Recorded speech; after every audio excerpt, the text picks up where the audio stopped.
आदर्शवाद की शिक्षण विधियाँ। आदर्शवाद की पाठ्यचर्या, शिक्षा और उसकी पाठ्यचर्या। आदर्शवादी शिक्षा का अंतिम उद्देश्य आत्मानुभूति निश्चित करते हैं और इस उद्देश्य की प्राप्ति के लिए मनुष्य शारीरिक, मानसिक एवं बौद्धिक, सामाजिक एवं सांस्कृतिक, नैतिक एवं चारित्रिक और आध्यात्मिक विकास पर बल देते हैं। इन उद्देश्यों की प्राप्ति के लिए पाठ्यचर्या में भाषा, साहित्य, धर्मशास्त्र और नीतिशास्त्र को प्रमुख और अन्य विषयों एवं क्रियाओं को गौण स्थान देते हैं। यूनानी दार्शनिक प्लेटो, उनके अनुसार मानव जीवन का अंतिम उद्देश्य आत्मा की अनुभूति और ईश्वर की प्राप्ति है। इसके लिए सत्य, शिव और सुंदर की प्राप्ति करना आवश्यक होता है। ये तीनों आध्यात्मिक मूल्य मनुष्य की क्रमशः बौद्धिक, नैतिक एवं सकारात्मक सोच और कलात्मक क्रियाओं के द्वारा प्राप्त ज्ञान, इन सब का समावेश उनकी दैनिक पाठ्यचर्या में होना चाहिए। पाठ्यचर्या में बौद्धिक क्रियाओं के अलावा भाषा, साहित्य, इतिहास, भूगोल, गणित तथा शारीरिक विज्ञान का, नैतिक क्रियाओं के लिए धर्म, नीतिशास्त्र अथवा अध्यात्म शास्त्र और कलात्मक क्रियाओं के लिए विभिन्न कलाओं तथा संगीत का भी समावेश होना चाहिए। हर्बर्ट, जर्मनी के दार्शनिक और शिक्षाशास्त्री हर्बर्ट अनुसार मनुष्य की आत्मिक और आध्यात्मिक उन्नति उनके लिए चारित्रिक विकास, उसके नैतिक विकास और इसकी पाठ्यचर्या में भाषा, साहित्य, इतिहास, कला और संगीत का भी मुख्य स्थान होता है। उनके अनुसार पाठ्यचर्या में भूगोल, गणित तथा गणित के गौण स्थान को देना चाहिए। इंग्लैंड के आदर्शवादी शिक्षा शास्त्री नन महोदय की दृष्टि से पाठ्यचर्या में उन्हीं विषयों का समावेशन किया जाना चाहिए जिनसे मनुष्य को मानव सभ्यता एवं संस्कृति की झलक मिल सके और जिनके द्वारा बच्चों को कुछ विशेष क्रियाओं अनुशासित रखने की एवं प्रशिक्षित रखने की विधियाँ भी शामिल हों। नन महोदय ने विशेष क्रियाओं को दो वर्गों में विभाजित किया है। प्रथम वर्ग में वे क्रियाएं आते हैं जो व्यष्टिगत एवं सामाजिकगत जीवन में रक्षा करती हैं, जैसे स्वास्थ्य, सामाजिक संगठन, शिष्ट, नैतिक एवं धार्मिक उच्चारण। एवं इसके अलावा उन्होंने पाठ्यचर्या में शरीर विज्ञान, समाजशास्त्र, नीतिशास्त्र तथा धर्म को स्थान दिया है। दूसरे वर्ग में सभ्यता, संस्कृति का निर्माण करने वाली सृजनात्मक क्रियाओं को स्थान दिया गया है। इन क्रियाओं में प्रशिक्षण के लिए पाठ्यचर्या में उनकी प्रतिदिन की क्रियाएं, उनके साथ में साहित्य, कला, संगीत, इतिहास, भूगोल, गणित, विज्ञान तथा हाथ की दस्तकारी को स्थान दिया गया है। शिक्षण विधियाँ। आदर्शवादी इस तथ्य से परिचित हैं कि बच्चा प्रारंभ में अनुकरण द्वारा सीखता है, इसलिए वे बच्चों के माता पिता एवं शिक्षकों से यह अपेक्षा करते हैं कि वे बच्चों के सम्मुख उच्च आचरण प्रस्तुत करें। शिक्षकों से वे यह अपेक्षा करते हैं कि वे बच्चों के सम्मुख चित्रकला, संगीत आदि के उत्कृष्ट नमूने प्रस्तुत करें, जिसका अनुसरण करके वे इन सब बातों को या इन क्रियाओं को सीख सकें। शिक्षकों से यह भी अपेक्षा करते हैं कि वे छात्रों को अच्छे से अच्छा करके दिखाने की प्रेरणा एवं स्पर्धा उन बच्चों के अंदर उत्पन्न करें। उस स्थिति में अनुकरण की विधि द्वारा शिक्षण अति ही लाभकारी होता है, इस विधि के द्वारा बच्चे अपने अनुकरण से बहुत ज़्यादा से ज़्यादा अच्छे ज्ञान को अनुग्रहित करते हैं। जितना वो ज़्यादा ज्ञान ग्रहण करते हैं बच्चे उतने ही संभव और सक्षम बनते हैं।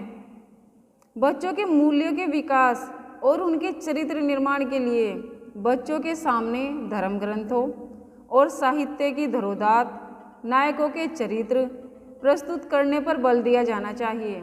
आदर्शवादियों का विश्वास है कि मनुष्य की प्रकृति अच्छे और बुरे में भेद करने लगती है। अगर वे इन धीरोदात नायकों के गुण का अनुकरण करते हैं तो वह एक अच्छे मनुष्य बन सकते हैं। आदर्शवादी यह मानते हैं कि मनुष्य की सीखने की जो आंतरिक इच्छा होती है वह कुछ देखते सुनते और अनुभव करते हुए ज़्यादा बढ़ती है। उनके बारे में स्वयं वे सोचने लगते हैं, उनके किए हुए कार्यों को ज़्यादा ग्रहण करते हैं, किसी बाह्य उद्दीपन के दबाव की आवश्यकता नहीं होती है। वे इसी आत्मक्रिया को करते हैं और इस बात पर अधिक बल देते हैं कि बच्चों की आत्मक्रिया द्वारा सीखे गए कार्य वे अच्छे और ज़्यादा से ज़्यादा अच्छे सुश्रुत ढंग से सीख सके। आदर्शवादी प्राचीन साहित्य का आदर करते हैं। वे मानते हैं कि मनुष्य प्राचीन साहित्य से हमारे पूर्वजों द्वारा खोजा हुआ ज्ञान हमें अच्छा मालूम पड़ता है, उससे लाभ उठाना चाहिए। प्राचीन साहित्य के अध्ययन के लिए वे स्वाध्याय की विधि के पक्षधर हैं। इस विधि का प्रयोग शिक्षा के उच्च स्तर पर ही किया जा सकता है। पाश्चात्य आदर्शवादी जो विचारक हैं अनेक शिक्षण विधियों का विकास करते हैं। प्लेटो के गुरु सुकरात प्रश्नोत्तर विधि, वाद विवाद और व्याख्या द्वारा उस समय के युवकों के ज्ञान का विकास करते थे। वे किसी स्थान पर युवकों को एकत्रित करके उनके सामने प्रश्न प्रस्तुत करते थे। युवक उनके प्रश्नों पर विचार करते थे, उत्तर करते थे, तब वे उन प्रश्नों के संदर्भ में अपना मत स्पष्ट करते थे। प्लेटो ने सुकरात के इस प्रश्नोत्तर विधि के आधार पर संवाद विधि का, द्वंद्वात्मक विधि का और डायरेक्टिविटी का विकास किया है। प्लेटो ने अपनी अधिकतर रचनाएं भी संवादों के रूप में ही लिखी हैं। प्लेटो के संवाद विश्वविख्यात हैं। उनके शिष्य अरस्तु आगमन और निगमन विधियों पर बल देते हैं। आगमन विधि में विशिष्ट से सामान्य की ओर चला जाता है और निगमन विधि में सामान्य से विशिष्ट की ओर चला जाता है। पहले वे उदाहरण प्रस्तुत करते हैं, फिर सामान्यीकरण करते हैं और फिर इसके बाद इस प्रकार के सिद्धांत का प्रयोग करते हैं। आधुनिक आदर्श विधि दार्शनिकों के हीगल ने तर्क विधि, पेस्टोलॉजी ने अभ्यास और आवृत्ति विधि, हर्बर्ट ने अनुदेशन प्रणाली और फ्रोबेल ने खेल विधि का विकास किया है। अनुशासन आदर्शवादियों का स्पष्टीकरण है कि मनुष्य की इंद्रियां उसे भौतिक सुख की ओर आकर्षित करती हैं और उसकी आत्मा आध्यात्मिक आनंद की ओर जाती है। उनकी दृष्टि से आत्मा से शासित होना ही सच्चा अनुशासन होता है। आदर्शवाद के प्रतिपादक प्लेटो के अनुसार बच्चों को आध्यात्मिकता की ओर अग्रसर करने के लिए नैतिक आचरण की आवश्यकता होती है। अतः हमारा सर्वप्रथम कर्तव्य है कि बच्चों को अनैतिक आचरण से रोकें। इसके लिए वे कठोर नियंत्रण और दंड का विधान भी स्वीकार करते हैं, परंतु दूसरी ओर उनका यह भी कहना था कि वास्तविक अनुशासन आंतरिक होता है। बच्चे अपने अंतःकरण से प्रेरणा प्राप्त करके एक अच्छे अनुशासन को प्राप्त करते हैं और तदनुकूल आचरण भी करते हैं। अतः बच्चों को ऐसा पर्यावरण दिया जाना चाहिए जिससे वह नैतिक आचरण की ओर अग्रसर हो। यह कर्तव्य वह मूल रूप से शिक्षक और उनके द्वारा की गई विधियों को मानते थे। आदर्शवादी विचारक जर्मन शिक्षा शास्त्री फ्रोबेल ने स्पष्ट किया है कि दंड के भय से वास्तविक अनुशासन की प्राप्ति नहीं की जा सकती है। सच्चे अनुशासन के लिए प्रेम व सहानुभूतिपूर्ण व्यवहार की आवश्यकता अत्यंत आवश्यकता होती है। उनके शब्दों में बच्चे पर नियंत्रण तभी समय और उसकी रुचियों का ध्यान रखते हुए किया जा सकता है, परंतु प्रेम तथा सहानुभूतिपूर्ण व्यवहार से बच्चों को अनुशासित किया जा सकता है। उनके शब्दों में अनुशासन का प्रारंभ बाह्य रूप से नहीं होता, परंतु यह उत्तम होगा कि यदि उसका आदत और उसके निर्माण में आत्मनियंत्रण द्वारा आंतरिक हो और इस प्रकार की सभी आदर्शवादी अनुशासन की आंतरिक भावनाओं को वो छात्रों के पक्ष में अच्छा मानते हैं। इसका विकास करने के लिए विद्यालयों में उच्च पर्यावरण के निर्माण एवं विकास पर बल देना चाहिए। उचित पर्यावरण में बच्चे स्वयं अनुशासित होंगे और यह एक मनोवैज्ञानिक तथ्य है। शिक्षक आदर्शवादी शिक्षा की प्रक्रिया में शिक्षक को शीर्ष स्थान देते हैं। उनके स्थान पर वे मानते हैं कि बच्चों को पशु तत्व के और मनुष्य तत्व के और मनुष्य तत्व से देव तत्व की ओर ले जाने का काम शिक्षक के अलावा और कोई नहीं कर सकता।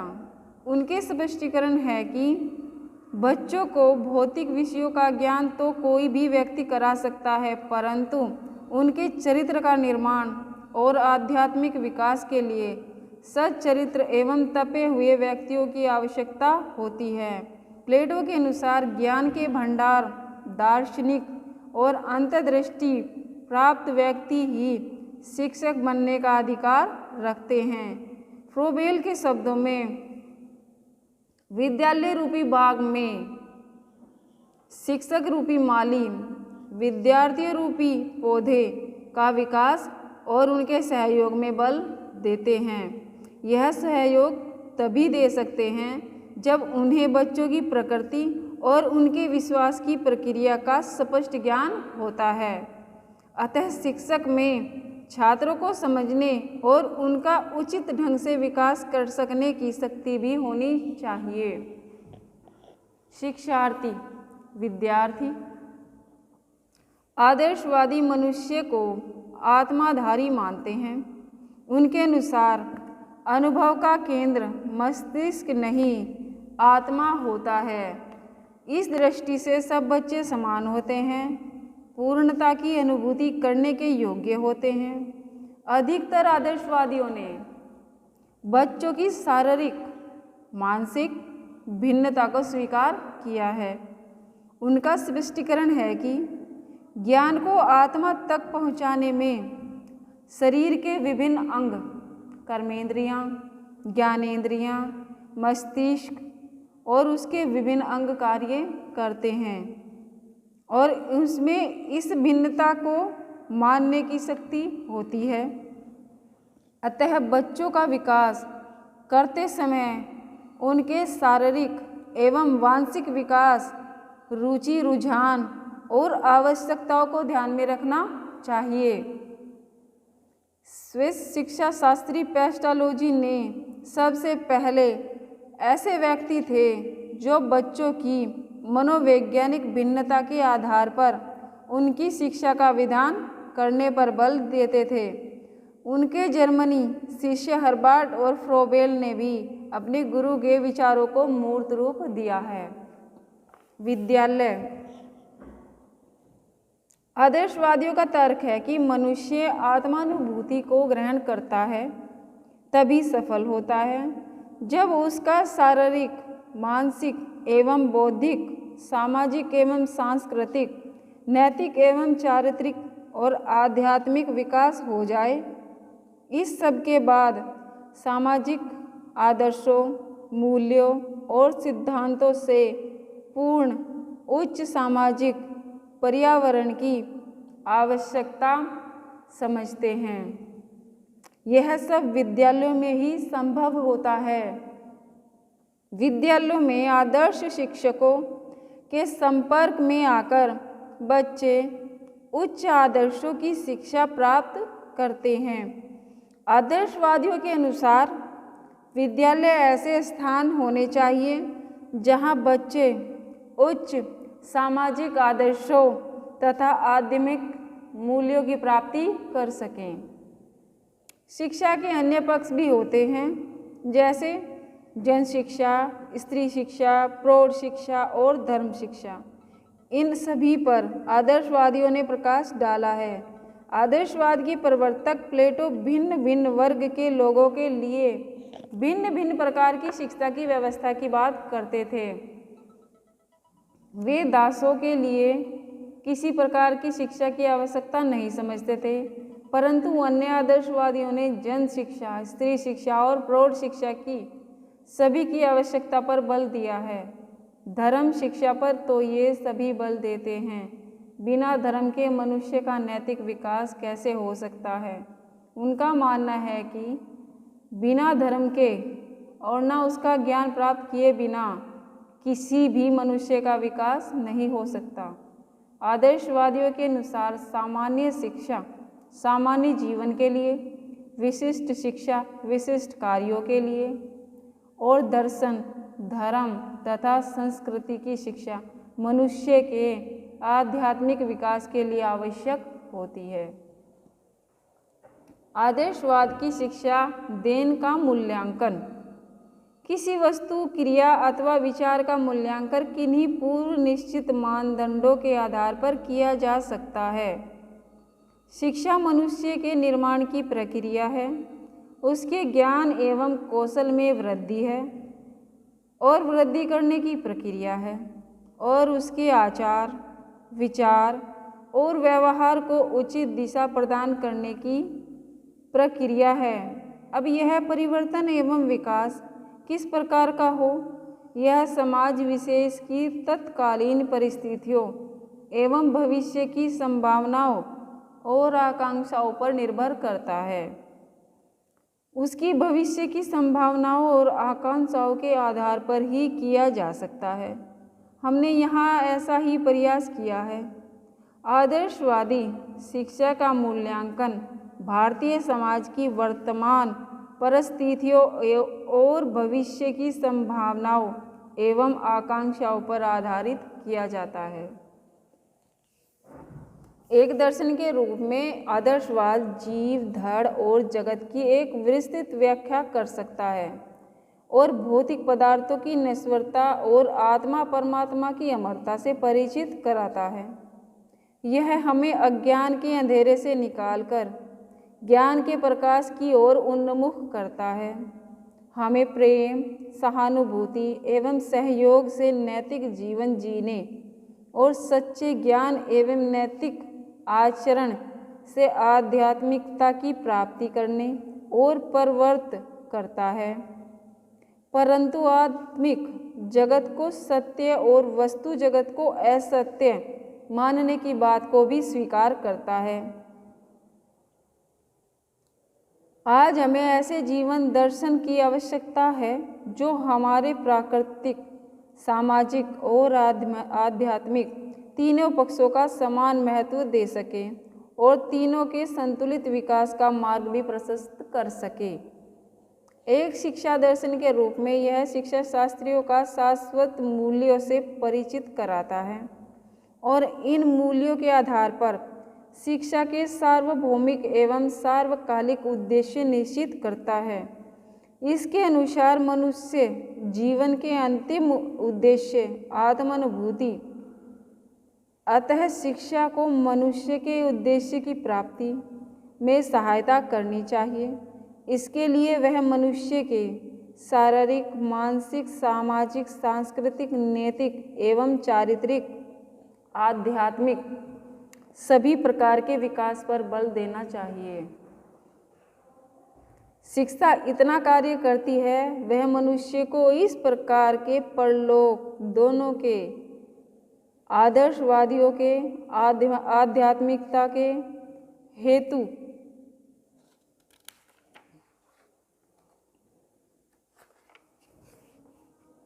आचार संहिता बनाई जाती है। मनुष्य को स्वयं और उसके संपर्क में आने वाले व्यक्तियों की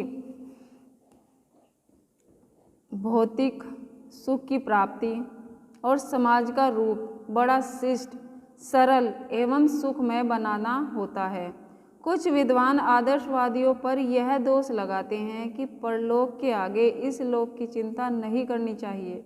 मनुष्य की जो मूलभूत आवश्यकता है, रोटी, कपड़े और मकान की समस्या सुलझाने के लिए व्यावसायिक शिक्षा का विधान करना चाहिए, परंतु यह उनका मिथ्या दोषारोपण माना जाता है। आदर्शवाद के प्रतिपादक प्लेटो ने राष्ट्र के लिए विभिन्न प्रकार के नागरिकों के निर्माण की बात कही है और उन्हीं की योग्यतानुसार कर्म क्षेत्र की शिक्षा, व्यवसाय की शिक्षा देने की बात कही है। आदर्शवाद शिक्षा पाठ्यचर्या में भाषा, साहित्य, धर्म एवं नीति शास्त्र पर अधिक बल देते हैं। उनकी अन्य शाखाओं व्यावसायिक विषयों पर एवं भौतिक विज्ञान आदि पर अपेक्षाकृत कम बल देते हैं। उनकी दृष्टि से बिना भाषा, साहित्य, धर्म एवं नीति के ज्ञान में मनुष्य एक अच्छा मनुष्य नहीं बन सकता। हमारी जो पहल है मनुष्य को एक अच्छा मनुष्य बनाना होती है, परंतु यह बात तभी सही है जब शिक्षा व्यवस्था सामाजिक परिवर्तनों के साथ कदम से कदम मिलाकर चले। वह अपने में अधूरी नहीं है। प्रसन्नता की बात यह है कि आज के आदर्शवादी विचारकों की दृष्टि से यह दृष्टिकोण व्यापक है और वे युग की आवश्यकताओं की पूर्ति के लिए पाठ्यचर्या को विस्तृत बनाने पर बल देते हैं। शिक्षण विधियों के क्षेत्र में आदर्शवादियों ने अनेक उत्तम विधियों का निर्माण किया है। अनुकरण को वो सीखने की स्वाभाविक विधि मानते हैं। प्राचीन आदर्शवादी विचारक अनेक अन्य उत्तम विधियों, प्रश्नोत्तरी, वाद विवाद, संवाद, आगमन तथा निगमन का प्रयोग करते थे। आधुनिक आदर्शवादी विचारक मनोवैज्ञानिक तथ्यों से परिचित हैं और करके सीखने और स्वानुभव द्वारा सीखने पर बल देते हैं। इस संदर्भ में पेस्टोलॉजी की अभ्यास और आवृत्ति विधि, हर्बर्ट की पंचपद प्रणाली और फ्रोबेल की किंडरगार्टनर प्रणाली उल्लेखनीय है। अब आदर्शवादियों पर यह दोष लगाना उचित नहीं है कि व्याख्यान, प्रश्नोत्तर और विचार विमर्श आदि प्रणालियों तक ही सीमित नहीं हैं और रटने तथा पुस्तक प्रणाली पर अधिक निर्भर करते हैं। हाँ, यह बात अवश्य है कि इन सब विधियों में छात्रों की अपेक्षा शिक्षक अधिक क्रियाशील रहते हैं।